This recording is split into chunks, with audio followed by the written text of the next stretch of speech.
हाँ शिवोहम। शिवोहम गुरुदेव, प्रणाम गुरुदेव। हाँ शिवोहम, प्रणाम गुरुदेव। शिवोहम। आवाज आ रही है? अरे गुरुदेव, बिल्कुल क्लियर आ रही है ना?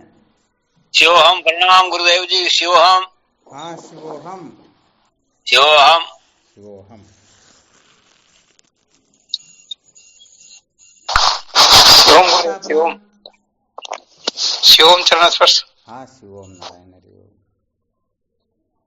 क्या विषय चल रहा था?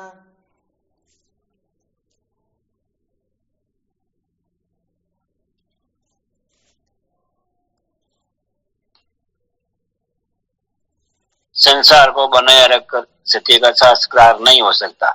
क्या बात है! संसार को बनाए रखकर कभी भी सत्य का साक्षात्कार नहीं किया जा सकता, यही चल रहा था ना?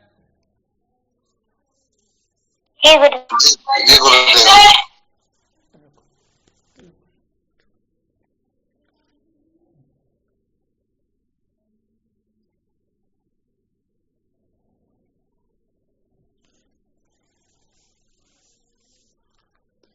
क्या सुना रहे थे इसके अंतर्गत?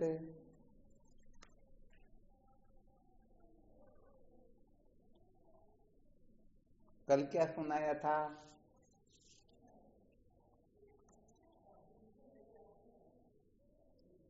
शिवोहम। आवाज नहीं आ रही क्या? आ रही है स्वयं। आ रही, चलो ठीक। तब तो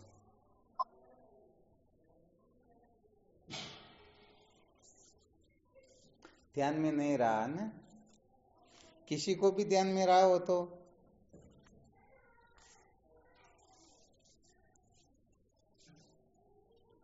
क्या सुना रहे थे कल? ध्यान में नहीं रहा, निकल गया ध्यान से। आपके भी ध्यान में निकल गया? अरे वाह!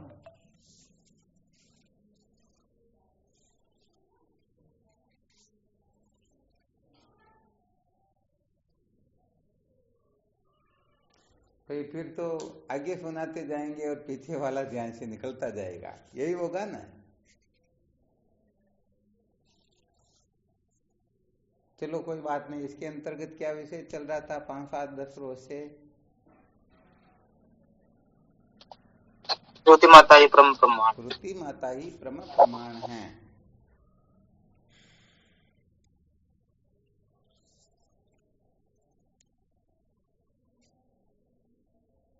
तो कल सुनाया था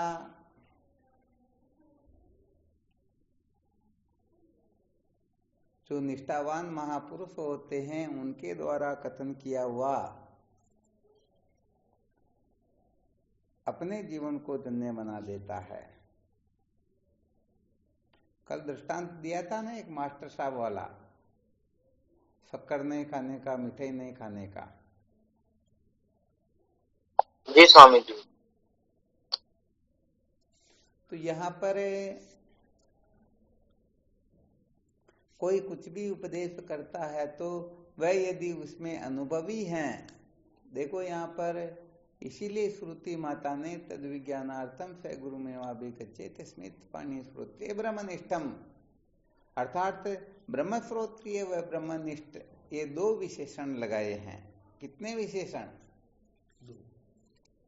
हाँ, दो विशेषण जिनके अंतर्गत हो ऐसे महापुरुष ही साधक को पूर्ण रूप से तत्व साक्षात्कार करवाने में समर्थ होते हैं। जो श्रोत्रिय तो है, अनुभवी नहीं है, वह किसी की शंकाओं का समाधान तो कर देगा परंतु ज्ञान में उनकी निष्ठा नहीं हो पाएगी। और यदि कोई ब्रह्मनिष्ठ तो है परंतु ब्रह्म श्रोत्रिय नहीं है, तो जो कनिष्ठ साधक होते हैं, जो तर्क प्रधान होते हैं, उनकी शंकाओं का निराकरण नहीं कर पाएंगे। हालांकि जो उत्तम साधक होते हैं ऐसे साधकों को तो ब्रह्मनिष्ठ महापुरुष कृतार्थ कर देते हैं, परंतु जो कनिष्ठ साधक होते हैं वह नहीं हो पाते हैं, क्योंकि उनमें शंकाओं की अधिकता होती है। क्या होती हैं? शंकाएं अधिक करते हैं। क्योंकि वो तर्क प्रधान होते हैं। जैसे महात्मा ने उपदेश किया, बेटे तू ब्रह्म है, तो वह कहता है कि यदि मैं ब्रह्म हूं तो इस समय ब्रह्मलोक में क्या हो रहा है मुझे तो पता ही नहीं है। यदि मैं ब्रह्म हूं, मैं सबके समस्त शरीरों में विद्यमान हूं, तो कौन क्या कर रहा कौन क्या नहीं कर रहा मेरे को पता ही नहीं चल रहा है, मैं ब्रह्म कैसे हो सकता हूं। तो तर्क जो प्रस्तुत किए जाते हैं, तर्क जो होते हैं, उनका निराकरण उनके द्वारा नहीं हो पाता। तो यहाँ पर श्रोत्रिय और ब्रह्मनिष्ठ दो विशेषणों का वर्णन किया गया। शायद जिन जिन साधकों ने पंचीकरण का अध्ययन किया हो उनको अच्छी तरह से ये पता है। कौन सा दृष्टांत दिया जाता है उसमें, ध्यान में है किसी को क्या? जी स्वामी। कौन सा दृष्टांत दिया जाता है? वो अंधे और लंगड़े वाला। हाँ, क्या बात है। नदी पार कराने के लिए एक अंधा व्यक्ति बैठा होता है, एक लंगड़ा व्यक्ति बैठा होता है, और एक आंख व पैर दोनों ही मजबूत, ऐसा भी एक तरफ जाकर के बैठा हुआ जिसको कोई परवाह ही नहीं है। और वो बाकी दो जो है, जो भी उधर से आते हैं, समझ जाते कि भी ये नदी पार करना चाहते, तो वह कहता अरे भाई आवा, मैं तेरे को पार करवा दूंगा। वह कहता कि मेरे पास आ। तो कोई एक ऐसा कोई विवेकी था, समझदार था, जैसे ही अंधे व्यक्ति ने बुलाया, आवाज सुनते ही तो चला गया उनके पास में, जाकर के कहा भाई क्या नदी पार जाना तेरे को? बिल्कुल जाना है, तो ये काम तो मैं कर दूंगा। तो उन्होंने कहा आपके तो आंखें है ही नहीं, आप पार कैसे करोगे? अरे मेरे आंखें नहीं है तो तू चिंता क्यों करता, तेरे तो आंखें है ना। तो मेरी आंख आपको क्या काम करेगी? आप ऐसा काम करो, मेरे कंधे पर बैठो, पैर मेरे हैं और आंख आपकी है, मेरे को आप रास्ता बताते रहना, मैं तुम्हारे को नदी के उस पार पहुंचा दूंगा। बताओ ऐसा व्यक्ति पूर्ण रूप से विश्वास के योग्य होता है क्या? हाँ, बिल्कुल नहीं होता है, क्योंकि इसे पता ही नहीं है। अब मेरे को भी पता नहीं मैं किस तरह भी बता दूं, कहीं गहरा गड्ढा हो उसमें गिर जाए तो फिर मृत्यु हो जाएगी। तो सोचा नहीं, ये व्यक्ति निहाल करने वाला है नहीं। तो दूसरा जो लंगड़ा बैठा हुआ देख रहा था, उसने कहा रे तुरंत मेरे पास में आओ, मैं तुम्हारे को पार कर दूंगा। अब वह जाकर के देखता तो उनके तो पैर ही नहीं है। उनको कहा रे तेरे तो पैर ही नहीं है, तू पार कैसे करेगा? कहा मेरे पैर नहीं है तो तुम चिंता क्यों करते हो? पैर तुम्हारे तो है ना, मैं तुम्हारे कंधे पर बैठ जाऊंगा, मैं तुमको रास्ता बताता रहूंगा और तुम चलते रहना, मैं तुम्हारे को उस ओर पार कर दूंगा, पार पहुंचा दूंगा। अब बताओ वह भी विश्वास के योग्य होंगे क्या? नहीं भाई तो आप तो स्वार्थाट कर रहे थे महाराज। हाँ ठीक है, भले वो कोई ऐसे आते होंगे जिनको पार करा देते होंगे, परंतु जो सचमुच में मानव जीवन के महत्व को समझता है वह ऐसा गड़बड़ घोटाला करेगा क्या? नहीं करेगा, क्योंकि जिसके आंख नहीं है उसे भी नदी की गहराई का पता नहीं है, और जिसके पैर नहीं है उसे भी पता नहीं है। भाई यहाँ पर तो जो अविचार के किया जाता तो सारा का सारा गड़बड़ हो जाता ना। जी सर। होता क्या है कि एक गणितज्ञ, कौन थे? गणित को बहुत अच्छी तरह से समझने वाले,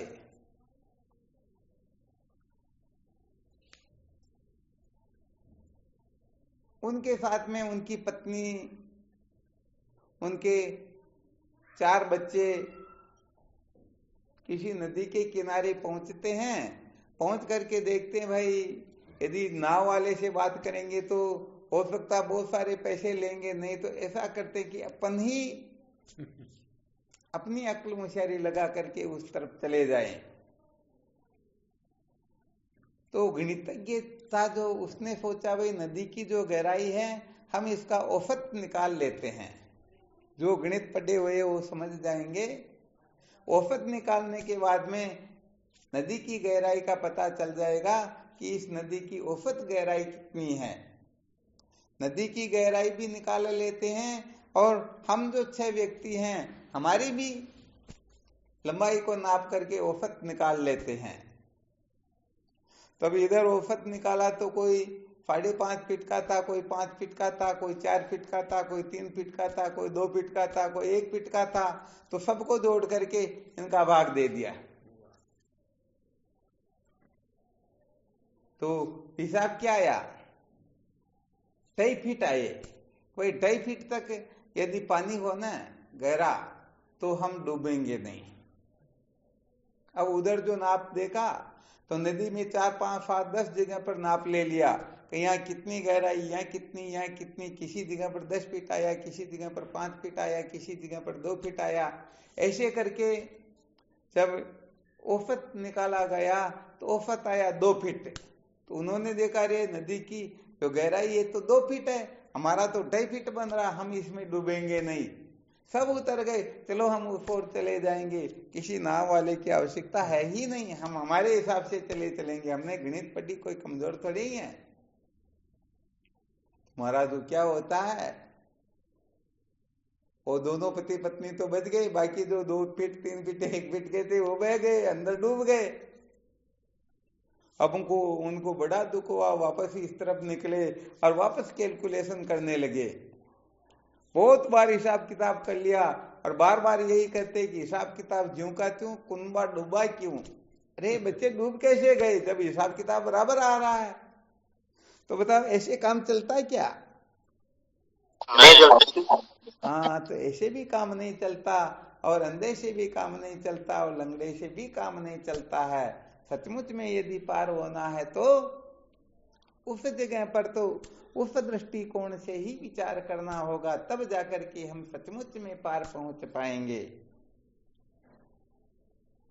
तो वास्तव में यहां पर श्रुति माता जो संकेत करती हैं, देखो श्रुति माता के संकेत से ही हम इस संसार को दुख रूप समझ करके छूटने की चेष्टा करते हैं। और श्रुति माता के कथनानुसार ही श्रोत्रिय ब्रह्मनिष्ठ महात्माओं का सानिध्य करके हम इस संसार की असलियत को समझ करके इसके अधिष्ठान को अपना स्वरूप निश्चय करके तत्क्षण विद्या के बंधन से मुक्त हो जाते हैं। तो यहाँ पर कुल मिलाकर के बात ये बताई गई है, न तो श्रोत्रिय से काम चलता है न ब्रह्मनिष्ठ से काम चलता है। यहाँ पर तो श्रुति माता ने जब संकेत कर दिया, श्रोत्रिय ब्रह्मनिष्ठ तत्ववेता महात्मा ही इस जीव को विद्या के बंधन से मुक्त कर सकते हैं। हाँ, यहाँ जीवन मुक्त महापुरुषों के लिए भी नहीं कहा, ध्यान रखना। श्रोत्रिय ब्रह्मनिष्ठ क्यों कहा गया, इसका भी थोड़ा विशेष रहस्य होता है, क्योंकि जीवन मुक्त महापुरुष तो साक्षात ब्रह्म होते, वो ब्रह्म श्रोत्रिय ब्रह्मनिष्ठ की परवाह ही नहीं करते हैं। अरे कोई अपने से भिन्न हो तो निष्ठा करे। तो यहाँ पर रहस्य यह है कि जो साधकों के ऊपर कृपा करे ऐसे महापुरुष ही उनका भला कर सकते हैं, वरना जीवन मुक्त महापुरुषों की दृष्टि में जगत ही नहीं है, कोई बंधन में ही नहीं है। किसको उपदेश करे, कौन किसको उपदेश करेगा? इसलिए यहाँ पर जो श्रोत्रिय हो, जो ब्रह्मनिष्ठ हो, वही गुरु पद के योग्य होते हैं।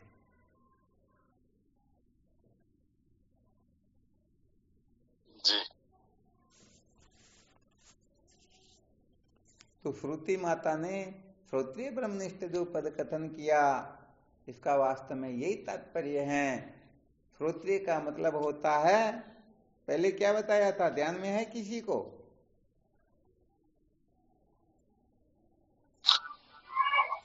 स्वामी जी के चरणों प्रणाम। हाँ शिवोहम बोलो। हाँ गुरुदेव, जिसने गुरुदेव के मुखार बिंद से श्रवण किया हो क्या वेदों। बात है, बहुत बहुत धन्यवाद। हाँ, यहाँ पर बड़ी विशेष बात है, यहाँ पर बहुत अच्छी तरह से समझना है, क्योंकि वर्तमान में तो समझो एक प्रकार की बाढ़ आई हुई है। कहने का मतलब इतनी बाढ़ आई हुई है कि हर कोई ब्रह्म श्रोत्रिय बना हुआ है या नहीं है। तो यहाँ पर सचमुच में ब्रह्म श्रोत्रिय उसको ही जानना चाहिए जिन्होंने सत्य संप्रदाय की रीति से साधन संपन्न होकर के तत्ववेता श्रोत्रिय ब्रह्मनिष्ठ महात्माओं के सानिध्य में बैठ करके जिन्होंने वेदांत का श्रवण किया हो, वही ब्रह्म श्रोत्रिय कहलाता है। ध्यान रखना, जो स्कूलों के अंतर्गत सर्टिफिकेट दिए जाते हैं, आचार्य का दिया जाए या किसी का भी क्यों न दिया जाए, ब्रह्म श्रोत्रिय का भी क्यों न दे दिया जाए, सचमुच में श्रुति सम्मत दृष्टिकोण से देखा जाए तो ब्रह्म श्रोत्रिय होते ही नहीं। आ रहा समझ में जी। हाँ, ये थोड़ी विशेष बात होती, इसीलिए तो कहने का मतलब ब्रह्म विद्या के बारे में बहुत सारे ऐसे रहस्य अनजान में रह जाते हैं कि लोग इधर उधर हो ही जाते हैं। तो जिन्होंने श्रोत्रिय ब्रह्मनिष्ठ महात्माओं से साधन संपन्न होकर के जिज्ञासा पूर्वक विद्या के बंधन से मुक्त होने के लिए, ऐसा नहीं कि दुकानदारी चलाने के लिए, मौज मस्ती मनोरंजन करने के लिए नहीं, बल्कि सचमुच में सत्य के साक्षात्कार के लिए जिन्होंने वेदांत का श्रवण मनन निधिध्यासन किया हो, वह महापुरुष ही ब्रह्म श्रोत्रिय कहलाते हैं।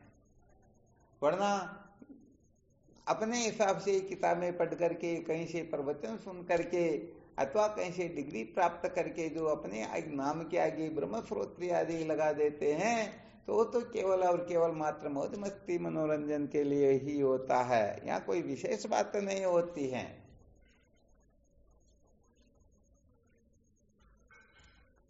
तो भाई देखो, अपने नाम के आगे ब्रह्म श्रोत्रिय लगा देने से ब्रह्म श्रोत्रिय नहीं हो जाते हैं। सत्य संप्रदाय की रीति से जिन्होंने आत्मा तत्व का अनुसंधान किया हो, ऐसे महापुरुष ही सचमुच में ब्रह्म श्रोत्रिय होते हैं।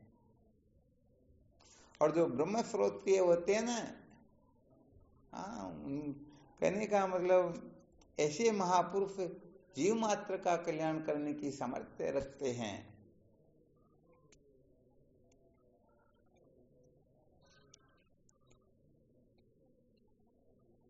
थोड़ा संकेत कर देते हैं।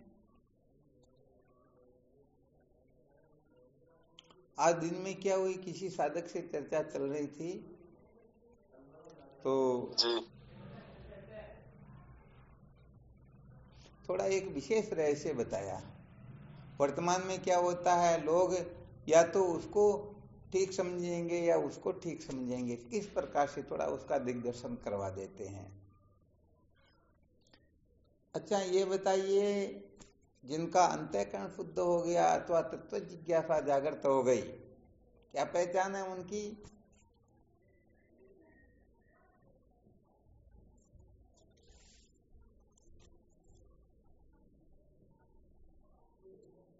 वैसे मूल में प्रश्न यह था कि अनादिकाल से ये साधक साधना करते हुए आ रहा है, तो समझो इस समय हम जो साधन भजन कर रहे हैं, जिस कक्षा में पहुंच गए हैं, तो आगे जो जन्म होगा उस जन्म के अंतर्गत हम LKG से चलेंगे या अभी वर्तमान में इस समय जहां पर है उस जगह से चलेंगे। जैसे जिनका अंतःकरण शुद्ध हो गया तो तत्व जिज्ञासा के लिए प्रवृत्त होगा, और तत्व जिज्ञासा जागृत हो गई तो ब्रह्म विचार की ओर प्रवृत्त होगा, यही होगा ना। तो समझो किसी को तत्व साक्षात्कार नहीं हुआ, ब्रह्म जिज्ञासा तो जागृत हो गई परंतु तत्व साक्षात्कार नहीं हुआ, तो आगे के जन्म में फिर वह कर्म उपासना से चलेगा अथवा डायरेक्ट ब्रह्म विचार करेगा। स्वामी जी डायरेक्ट ब्रह्म विचार करेंगे वो? हाँ, डायरेक्ट ब्रह्म विचार करेंगे, बिल्कुल ठीक बात है, इसमें तो संशय है ही नहीं।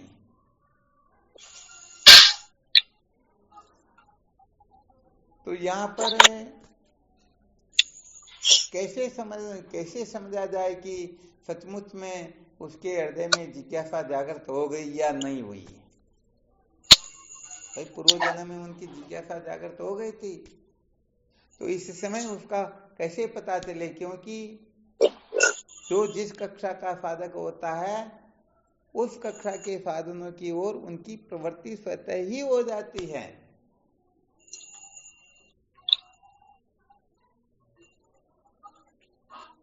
जहाँ से छूटा वहां से शुरू हुई। हाँ, वहीं से अपने आप शुरुआत होगी।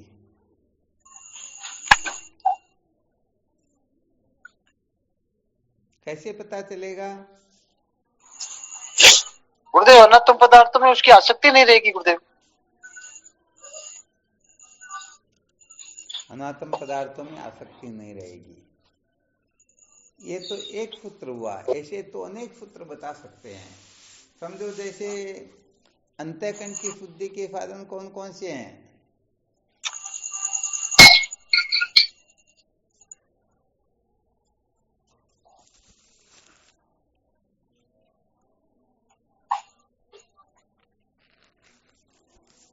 अंतःकरण शुद्धि के साधनों का पता नहीं है क्या?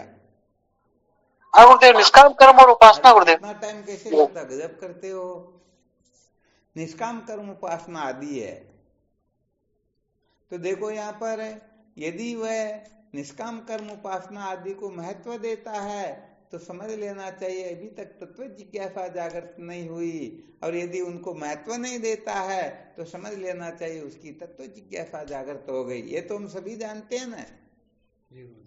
परंतु जो विशेष फॉर्मूला बताया ना आज, उसके ऊपर थोड़ा ध्यान आकर्षित करवाना चाहते हैं। जो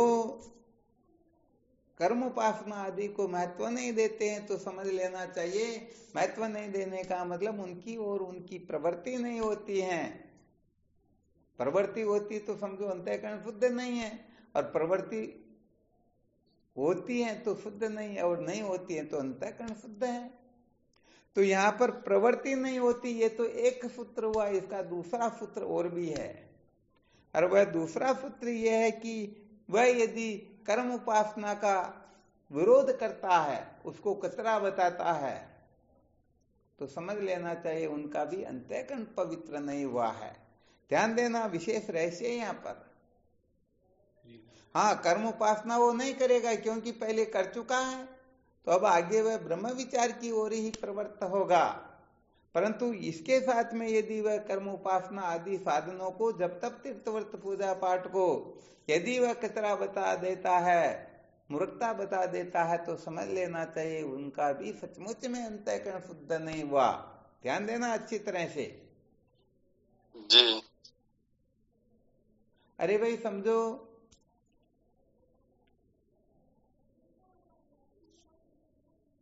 हम LKG से पढ़ते हुए 5वीं कक्षा उत्तीर्ण कर लेते हैं, 8वीं उत्तीर्ण कर लेते हैं, 10वीं उत्तीर्ण कर लेते हैं, तो उसके बाद में 10वीं कक्षा उत्तीर्ण करने के बाद में 11वीं कक्षा की ओर कोई प्रवृत्त होता है तो समझ लेना चाहिए वह 10वीं कक्षा उत्तीर्ण है। परंतु यदि वो 10वीं कक्षा वह इनसे नीचे की जितनी भी कक्षा है उनको कचरा बता दे, तो बताओ वह 10वीं का अधिकारी रहेगा क्या? नहीं रहेगा। अरे भाई वह स्वयं भी तो वहां से होकर के निकला ना। अच्छा, जैसे वो कहते हैं ना, हम पिया हमारा बेल पिया कुआ ढस पड़ो, ऐसा होता है क्या? नहीं होता। हम छत पर चढ़ गए तो क्या सीढ़ी को तोड़ देते हैं क्या? नहीं। यदि हम तोड़ दे तो समझो हम वेद भगवान का ही तो विरोध कर रहे हैं। मूर्खता होगी। जी। हाँ, इसलिए विशेष बात तो ये है कि जो सचमुच में श्रोत्रिय ब्रह्मनिष्ठ महापुरुष होते हैं, जो सचमुच में संत होते हैं, वो चाहे तो सबका खंडन कर दे, चाहे सबका मंडन कर दे, ये उनके अधिकार की बात होती है। जिन्होंने ठीक ठीक तत्व का साक्षात्कार किया वो चाहे तो सबका खंडन कर सकते हैं, चाहे तो सबका मंडन कर सकते हैं। और जिनको बोध ही नहीं हुआ, रास्ते में चल रहे हैं, यदि वह किसी का खंडन करने लग जाएगा, किसी का मंडन करने लग जाएगा, तो सचमुच में वह न तो इधर का रहेगा न उधर का रहेगा। क्योंकि संसार में तो फिर तर्क वितर्क ही तो उठेंगे, राग द्वेष ही तो होगा, झगड़ा झमेला ही तो होगा।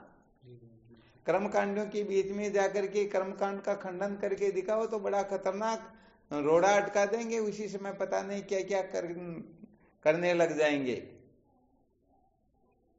तो भाई यहाँ पर बात यह है कि जिनका अंतःकरण शुद्ध हुआ है, तो जिन जिन साधनों से अंतःकरण शुद्ध होता है उन साधनों की ओर उनकी प्रवृत्ति स्वतः होगी ही नहीं, परंतु इसके साथ में ही वह उनकी निंदा भी नहीं करेगा, उनकी अवहेलना भी नहीं करेगा, उनको कतरा भी नहीं बताएगा। हाँ नहीं बताएगा।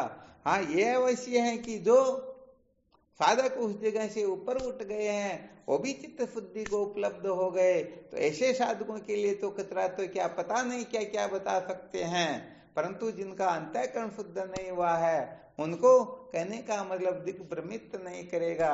इसीलिए तो भगवान कृष्ण तीसरे अध्याय के 26वें श्लोक में कह देते हैं, न बुद्धि वेदम, बताया ना।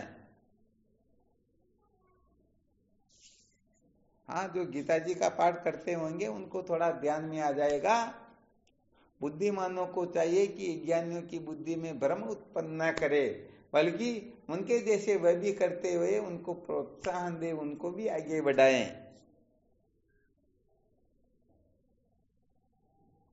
तो यह केवल इतना ही संकेत करना है कि यदि उन साधनों का वो खंडन करते हैं या उसी का महत्व बताते हैं तो समझ लेना चाहिए अभी तक वो उस साधनों से ऊपर नहीं उठे हैं। इनका अंतःकरण शुद्ध हो जाता है, जैसे भोजन करते करते जब पूर्ण रूप से तृप्त हो जाते हैं तो न चाहते हुए भी भोजन का त्याग कर देते हैं। जैसे फल जो है जब पक जाता है तो अपने आप ही बीटे से अलग हो जाता है, ऐसे ही जो साधक उस कक्षा को उत्तीर्ण कर लेता है तो उन साधनों में उनकी प्रवृत्ति होती ही नहीं। तो जब तक तीर्थव्रत पूजा पाठ इनकी ओर यदि प्रवृत्ति होती है तो समझ लेना चाहिए अंतःकरण शुद्ध नहीं है, और यदि इनकी अवहेलना करते हैं तो भी अंतःकरण शुद्ध नहीं है, क्योंकि जिन साधनों से हमारा अंतःकरण शुद्ध हुआ यदि उनका हम खंडन करेंगे तो बताओ हम कर्तज्ञ हुए ना एक प्रकार से। जी स्वामी जी। हाँ, इसलिए वैसे देखा जाए तो प्रसंग के अनुसार सारा का सारा विचार करना होता, प्रसंग के अनुसार रहस्य को समझना होता है। वो ब्रह्मवेता महात्मा जो होते हैं वो खंडन करते हैं तो भी प्रयोजन के लिए, और मंडन करते हैं तो भी प्रयोजन के अनुसार ही करते हैं, क्योंकि उनको न किसी का खंडन करना होता है न मंडन करना होता है। अरे हमारे से भिन्न कोई वस्तु है ही नहीं, किसका खंडन करे किसका मंडन करे। यदि कोई ऐसा करता है तो अपना ही तो खंडन कर रहा है। इसलिए यहाँ पर थोड़ा विशेष रूप से ध्यान रखना चाहिए कि जिन जिन साधनों की कृपा से हमारा अंतःकरण शुद्ध हुआ, जिनका अंतःकरण शुद्ध नहीं है उनको भले ही साधन भजन बताना हो तो वह साधना बता देनी चाहिए, ताकि वह भी अपनी जगह पर पहुंचे, तो उनका खंडन भी ना करे और उनको महत्व भी नहीं दे। यदि महत्व दे रहा है तो वह भी वैसा ही करने लग जाएगा। भाई महत्व किस लिए देना? अंतःकरण की शुद्धि के लिए देना, तत्व जिज्ञासा जागृत हो इसके लिए देना। जब तत्व जिज्ञासा जागृत हो गई तो फिर उन साधनों का कोई सख्त महत्व रहता ही नहीं। इसलिए भाई यहाँ पर बात ऐसी है कि हम हंसी मजाक में या मौज मस्ती में पता नहीं कुछ का कुछ कह देते हैं। आज दिन में कोई संत महापुरुष भी आए हुए थे, थोड़ी चर्चा चल रही थी, तो चर्चा में सुनाया गया, हम जब भगवान नारायण को सबसे आदि गुरु कहते हैं, नारायणम पदम भवम ऐसा बोलते हैं, आदि गुरु सबका वही तो है, और कहते हैं नारायण क्या होता है, ये तो कतरा है, ये तो मिथ्या है, ये तो ऐसे हैं वैसे हैं। तो समझो हमने हमारे गुरुदेव का ही तो तिरस्कार किया, गुरु परंपरा का ही तो खंडन किया। और यदि वो ही नहीं समझते तो तुम्हारे गुरु जी को कैसे ज्ञान हुआ और तुमको कैसे हो जाएगा? नहीं होगा, सपने में नहीं होगा। तो यहाँ पर कुल मिलाकर के प्रसंग के अनुसार खंडन करना होता है, प्रसंग के अनुसार मंडन करना होता है। जिज्ञासुओं के लिए सबका खंडन कर दो, कोई दिक्कत की बात नहीं है, और संसारी पुरुषों के लिए, कर्मियों के लिए, उपासकों के लिए यदि इनका खंडन करेंगे तो बड़ा गड़बड़ घोटाला हो जाएगा। इसलिए खंडन करना हो तो भी सोच समझ करके, मंडन करना हो तो भी सोच समझ करके करना होता है। अरे खंडन करना हो तो देह इंद्रियां प्राण मन बुद्धि इनका करो ना, क्योंकि हमारी अमता ममता तो इन्हीं में बैठी रहती है, इन्हीं को तो हम सब कुछ समझते हैं ना जी। तो हाँ, ये बंधन यही तो करता करवाता है। तो निंदा भी करनी हो तो इन अनात्म पदार्थों की करो। और वैसे देखा जाए तो जो अपने से निकृष्ट होते उनके लिए तो कुछ भी कह सकते, परंतु अपने से श्रेष्ठ उनके लिए कहने का अधिकार है क्या? 10वीं पढ़ा हुआ 5वीं वाले के लिए कुछ भी कह सकता, परंतु 11वीं पढ़ने वाले के लिए कुछ कह सकता क्या? नहीं कह सकता। तो यहाँ पर सत्य बात तो यह है, वेदांत शास्त्रों में जहाँ पर खंडन किया गया, तात्पर्य यह होता है कि जब ईश्वर ही ऐसा है तो संसार के पदार्थों का क्या सत्य महत्व है? इनकी तो सत्ता ही नहीं है ना। अरे कहने का मतलब गिनीज बुक में 1 नंबर पर जिनका नाम आता है वह भी किसी वस्तु को नहीं खरीद सकता, तो वो बेचारे गरीब वो क्या नियाल कर लेंगे? तो यहाँ पर तात्पर्य को समझना होता है। यहाँ मौज मस्ती मनोरंजन इष्ट नहीं होता है। यहाँ पर अपनी अक्ल मुशायरी लगा करके खंडन मंडन करे, ये भी समझदारी नहीं होती है। वास्तव में देखा जाए तो जहाँ खंडन करना हो वहाँ खंडन करना होता है, जहाँ मंडन करना हो वहाँ मंडन करना होता है। और वो महापुरुष अच्छी तरह से जानते हैं कि खंडन मंडन सिद्धांत नहीं है, ये तो साधकों की बुद्धि विवेकवती हो, तत्व जिज्ञासा जागृत हो, ये विद्या के बंधन से मुक्त हो, इसके लिए खंडन मंडन की परवाह न करके जो करना हो वो कर देते हैं। तो यहाँ मौज मस्ती मनोरंजन के लिए, अभिमान की पुष्टि के लिए हम बहुत बड़े हैं, हमारे सामने ये क्या है, ऐसा समझ करके यदि कोई खंडन करता है तो उसने अभी तक गुरुओं के सानिध्य में बैठकर ब्रह्म विद्या प्राप्त नहीं की है। उन्होंने तो मौज मस्ती मनोरंजन के लिए कुछ बातें सीख करके वो वे संसार अरण्य में भटक रहे हैं। आ गया ना अच्छी तरह से समझ में? जी। हाँ, तो ये साधकों की कुछ क्रिया चेष्टाएं होती हैं, उसे पता चल जाता है कि ये तो कह रहा कि नहीं मैं तो समस्त डिग्रियां प्राप्त किया हुआ हूँ, परंतु पता करने वाले जान जाते कि वे अभी ये LKG में बैठने के लायक है। अरे जिनके हृदय में भक्ति जागृत होती है, सिया राम मैं सब जग जानी, करूं प्रणाम जोरी जुग पानी, कहने का मतलब उनको सारा संसार ही भगवत स्वरूप नजर आता है। किसकी निंदा करे, किसकी स्तुति करे, कौन ग्रहण करने योग्य, कौन त्यागने योग्य, कौन शत्रु कौन मित्र, रहता है क्या कोई? नहीं तो प्रभु मैं देखे जगत कैसन करहि विरोध। अरे जो भगवान को, अपने इष्ट को पूरा विश्व समझ लेते हैं, वो अब किसे विरोध करेंगे? यदि विरोध करते हैं तो इसका मतलब ये भगवान को छोड़ करके कोई दूसरी वस्तु है। तो बताओ, भगवान को छोड़ करके और कोई वस्तु होती क्या? नहीं होती। तो खंडन करें, द्वेष करें, पता नहीं क्या करें, तो हम भगवान का ही तो कर रहे हैं। तो भाई यहाँ पर केवल इतना ही बताना चाहते हैं कि मजे लेने के लिए यदि कोई बेवकूफी करता तो समझदारी है ही नहीं। और यदि आवश्यकता पड़े, ईश्वर तो क्या, ईश्वर के बाप का भी खंडन कर देते हैं, परंतु वो भी प्रयोजनानुसार होता है, जिज्ञासों के लिए होता है, मजे लेने के लिए, मौज मस्ती मनोरंजन के लिए ये नहीं होता है। तो ये ब्रह्म विद्या मजे लेने के लिए नहीं है, खाने पीने के लिए नहीं है, मौज मस्ती के लिए नहीं है, अपना स्वार्थ सिद्ध करने के लिए नहीं है। ये तो केवल और केवल मात्र विद्या के बंधन से मुक्त होने के लिए, सत्य के साक्षात्कार के लिए, और किसी के लिए है थोड़ी है। तो जीवन को धन्य बनाने के लिए ब्रह्म विद्या होती है, अभिमान बढ़ाने के लिए तो होती ही नहीं। ये ब्रह्म विद्या व्यक्तित्व की स्थापना के लिए नहीं होती है, ये तो व्यक्त और अव्यक्त के भेद को ही मिटा देती हैं। यहाँ पर ज्ञाते द्वैतम न विद्यते, ज्ञान होने पर द्वैत नाम की कोई वस्तु शेष रहती ही नहीं। बिल्कुल क्लियर ना? जी।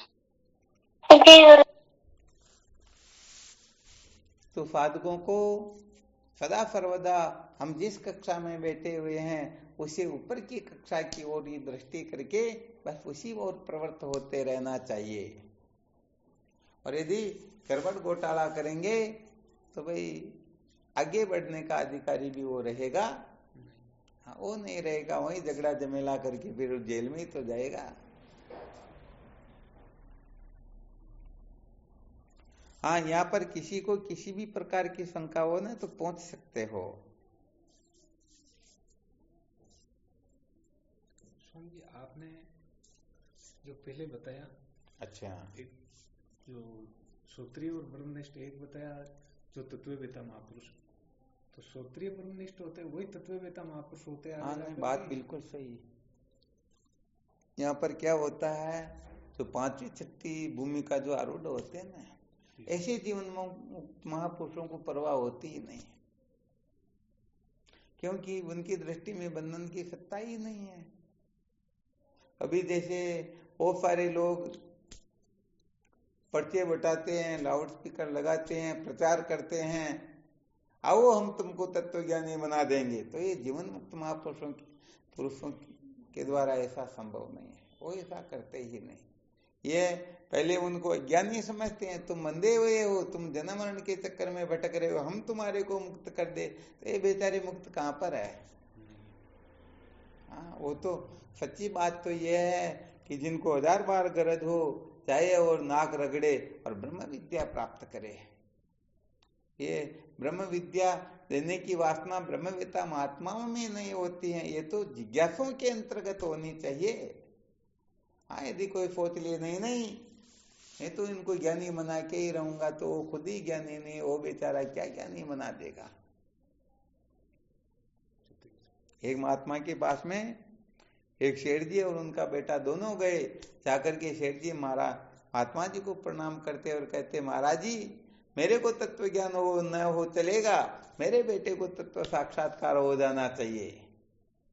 तो ये चलो बहुत अच्छी बात, उनके पुत्र के प्रति प्रेम जो ये ठीक बात है, परंतु ऐसा नहीं कि ब्रह्म विद्या उनको हो जाए, उनको न हो, या उनको न हो और उनको हो जाए, क्योंकि सबके पूर्व जन्म अलग होते हैं, उत्तर जन्म अलग होते हैं, सबका प्रारब्ध अलग होता है। किसी में रजोगुण की प्रधानता होती, किसी में तमोगुण की होती, किसी में सतोगुण की प्रधानता होती है। कोई अंतःकरण शुद्धि को प्राप्त हुआ है तो कोई जिज्ञासु है, तो कोई अभी तक शुरुआत भी नहीं कर सका। तो अब उनको चाहे कि वो इनको पहले ज्ञान हो, मेरे को वो न हो चलेगा, तो ऐसा होता है क्या? नहीं होता, पुरुषार्थ अलग अलग। हाँ, बात इतनी सी होती है। तो यहाँ पर तो जिज्ञासुओं को अलर्ट रहना होता है। भाई गरज तो अपनी है ना। हाँ, तो सचमुच में यदि अपने को सत्य का साक्षात्कार करना है तो गुरुदेव की मर्यादा में हम रहे, न कि उनको हमारी मर्यादा में रखें। यदि रखेंगे तो फिर ज्ञान होगा नहीं, न निष्ठा बनेगी, बल्कि हम जन्म मृत्यु की श्रृंखला में भटकते आए और भटकते ही रहेंगे।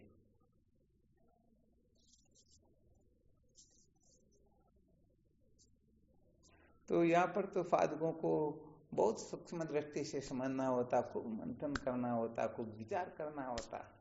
कभी कभी कोई साधक फोन करते तो कहते, स्वामी जी आपने तो फोन ही नहीं किया, इतने दिन हो गए। अरे भाई मैं क्या करूं, मेरे को तो कोई काम था ही नहीं, आपको काम हो तो कर देना चाहिए। हाँ, कोई मेरे को यदि कोई काम हो तो मैं तो सबसे पहले करता, परंतु आवश्यकता तो आपको है ना, ब्रह्म विद्या आपको प्राप्त करना, समझना आपको, तो आप अलर्ट रहो। जी गुरुदेव, ये तो सत्य है। इसलिए कहने का मतलब साधक जब तक पूर्ण रूप से तैयार नहीं होते ना, तब तक कहने का मतलब वो बात बनती नहीं है। तो 24 घंटे साधकों को अलर्ट रहना होता है। किसी को तो एक बार फोन किया और वापस नहीं किया तो नाराज हो जाते कि हमको क्या समझ रखा। अरे एक बार क्या 1000 बार फोन करे न उठाए, फिर भी हो सकता है 1001 के 1वें नंबर पर अपना नंबर लग जाए, तो 1-2 में भी कोई गड़बड़ कर देते हैं। फल को गर्जे आप जी के अंतर्गत के लगा हुआ रहेगा, वो परिपक्व होगा नहीं। अरे वाह, क्या बात है, बिल्कुल सही बात है। साधकों के हाँ फोन ही किया। अरे कभी कभी साधकों का कोई रहस्य जो वो भी बताते रहते साथ साथ में, ताकि साधक सुने तो किसी न किसी को अनुभव भी हो, पता भी चले। यूं कह दे पहली क्लास का ही है बाप जी। हाँ, तो वो क्या होता है कि बहुत बहुत ऐसी ऐसी सूक्ष्म बातें होते हैं जिससे साधकों की वो क्षमता का, कैपेसिटी का, वो किस कक्षा में चल रहे, कहाँ चल रहे, कैसे क्या हो रहा, सब पता चलता रहता है। सचमुच में वो जो तड़पते हुए साधक होते हैं ना, वो साधक हो तब बात कुछ और होती है। अब होता क्या है कि जिज्ञासा वैसे देखा जाए तो अनंत जन्म के बाद में जिज्ञासा जागृत होती, और ये जिज्ञासा पता नहीं, और किसी की तो 1 सेकंड रहती, किसी की 1 घंटा, किसी का 1 दिन, और किसी का 1 महीना, 1 साल तो बहुत मुश्किल से टिक पाते हैं। वो तो 5-15 दिन में ही उबने लग जाते, देखते रहे क्या करना, तो धीरे धीरे धीरे धीरे कड़ाएं लगाने लग जाते हैं, कुछ न कुछ करने ही लग जाते हैं। तो गड़बड़ तो होती है ना। तो ये बहुत जल्दी जिज्ञासा पूरी हो जाए या नष्ट हो जाए, ये तो समझदारी होती ही नहीं। जब तक विद्या के बंधन से छुटकारा न हो तब तक पूर्ण रूप से, हाँ, जैसे चोर मौका देखता ना, मौका मिलते चोरी करने का, वैसे ही साधकों को अलर्ट रहना होता है। तब जाकर के साधक विद्या के बंधन से मुक्त हो पाते, तब जाकर के बात कुछ और होती है। तो यहाँ पर होता क्या है कि जो संतों की ठोकरों में निकल जाते हैं ना, उनको बहुत सारी बातों का पता चल जाता, और जो नहीं निकलते हैं तो उनको और बातों का पता भी नहीं रहता। तो क्या होता है कि साधकों की जो तैयारी होनी चाहिए वो पूरी होती नहीं है। तैयारी पूरी हो तो वास्तव में वो, हाँ, वहां ऐसे टिके रहते हैं कि उनकी दृष्टि इधर उधर होती ही नहीं, फिर तो बटन ही दबाना होता है। हाँ, बिल्कुल सही बात है। तो क्या होता है कि धीरे धीरे धीरे धीरे ऐसी अवस्थाएं आने लगती हैं कि क्योंकि जीवन भर जिज्ञासुओं के पीछे पड़ करके देख लिया कि समझना तो चाहते नहीं, मौज मस्ती मनोरंजन करना चाहते, तो अब सचमुच में जिनको तड़पन होगी वो कहने का मतलब अपना पुरुषार्थ खुद कर लेंगे। अब अपन किसी के गले पड़े, किसी के पीछे पड़े, और उनको आवश्यकता ही नहीं है, आवश्यकता नहीं है, तो फिर कहने का मतलब यदि जबरदस्ती जो फंसा जाएगा तो फिर काम ही बिगाड़ेगा। तो स्वभाव ही ऐसा बना लिया कि बिल्कुल ही हट करके, ऐसा नहीं किसी के गले पड़ना, किसी मारवाड़ में कहते बाबू जी कि चोरी कुत्ती शिकार नहीं करे। हाँ, बिल्कुल सत्य बात है।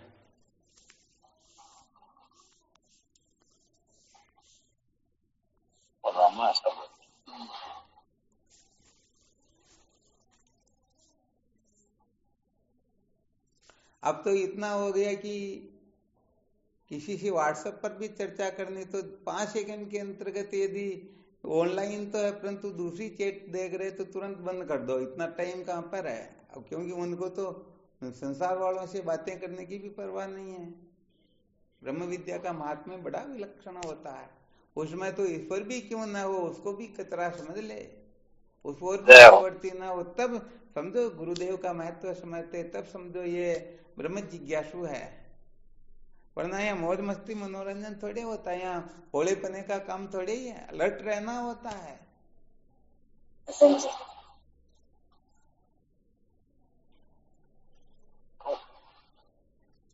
और वैसे देखा जाए तो लोगों को अभी तक हो सकता है संसार की ओर आनंद आ रहा हो, कुछ समय और मौज मस्ती मनोरंजन करना हो, कुछ समय और मन को संतुष्ट करना हो, तो कोई दिक्कत की बात नहीं, पहले कर लो, और क्या, कोई मर तो रहे ही नहीं, अभी के अभी ब्रह्म विद्या प्राप्त कर लेंगे, क्या फर्क पड़ता, अंतिम समय में भी तो बंधन से मुक्त हो सकते हैं ना। वो पहले बताया ना, कोई महात्मा के पास में गया और जाकर के कहने लगा, भगवान मुझे सत्य का साक्षात्कार करना, कृपा करो।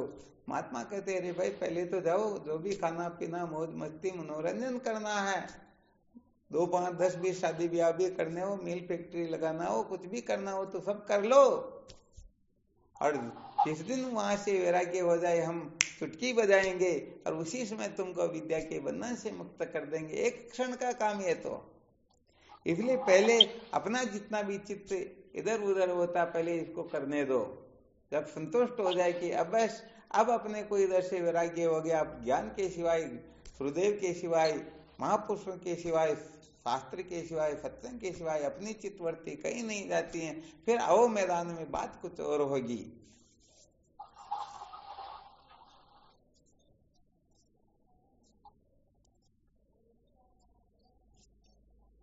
तो ये ब्रह्म विद्या बड़ी विलक्षण वस्तु, यदि कोई गुरुजन साधकों की परवाह करके उनके पीछे पड़े तो उन साधकों का पुण्य नष्ट हो जाता है। तो ध्यान भी तो रखना होता है ना, किसी का पुण्य अपने कारण से नष्ट न हो।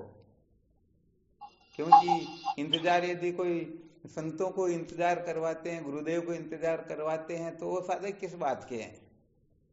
वो तो संसारी तो है ना, तो वो अपना कर्तव्य थोड़े समझते, महत्व बुद्धि थोड़ी है। वास्तव में जितना महत्व देना चाहिए उतना महत्व दे नहीं पाते हैं।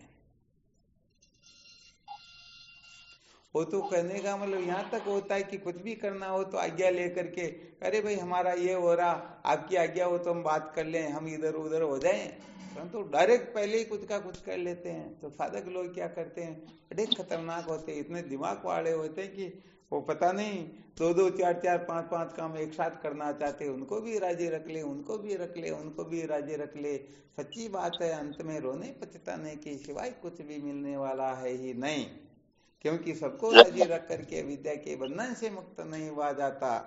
यहाँ पर तो श्रुति समर्थ सिद्धांत को ही महत्व देना होता है। इसीलिए बार बार कहा जाता है श्रुति माता ही प्रमाण है। ये बात जिस दिन अच्छी तरह से समझ में आ जाएगी, समझो हम एक क्षण के लिए भी व्यर्थ चेष्टा नहीं करेंगे, एक क्षण के लिए भी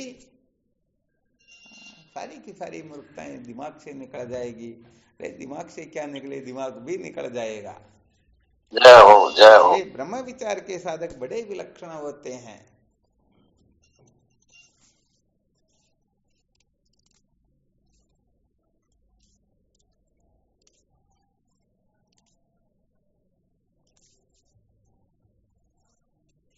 चलो ठीक, फिर करो साधन भजन।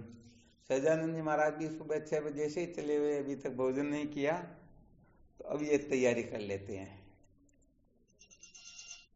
ठीक, शिवोहम शिवोहम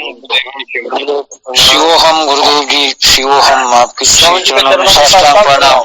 प्रणाम गुरुदेव, आपके श्री चरणों में प्रणाम, बारंबार प्रणाम। नमो नमः। शिवोहम, स्वामी जी के चरणों में कोटि कोटि प्रणाम। शिवोहम, शिवोहम,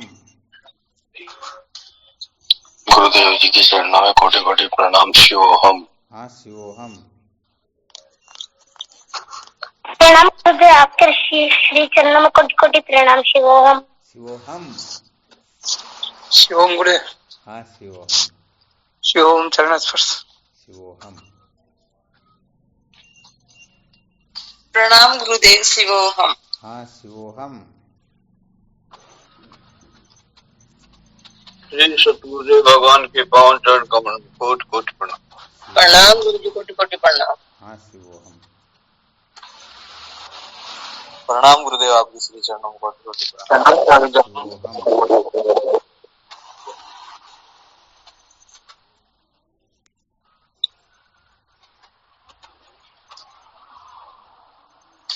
कोटि कोटि प्रणाम स्वामी जी, आपके श्री चरणों में। शिवोहम,